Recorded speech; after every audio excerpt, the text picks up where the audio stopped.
ઘરના છોકરા ઘંટી ચાટે અને પારકાને આટો, આ કહેવત તો તમે આવી જ પરિસ્થિતિ આવી સ્થિતિ વડોદરાના પાદકા તાલુકામાં આવેલા પાવડા ગામની છે। આ ગામ મહીસાગર નદીને કિનારે આવ્યું હોવા છતાં ગ્રામજનો પાણી માટે વલખા મારી રહ્યા છે।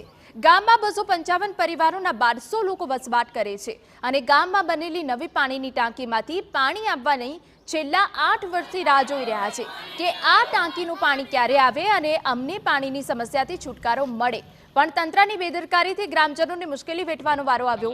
લોકો પાણી ભરવા માટે 1.5 કિલોમીટર ચાલીને જાય છે। ગામમાં એક હેન્ડપંપ છે અને એમાં પણ દૂષિત પાણી આવતું હોય છે। અમે જ્યારના લગ્ન કરીને આવ્યા છે ત્યારના પાણીની બહુ તકલીફ છે।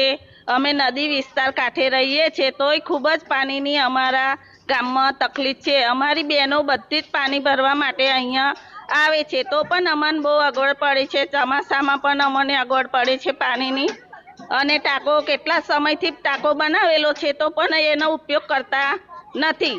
કર્મચારીઓ ભ્રષ્ટકારી લોકો છો, એ માટે અમારા ગામમાં પાણીની સવલત કરતા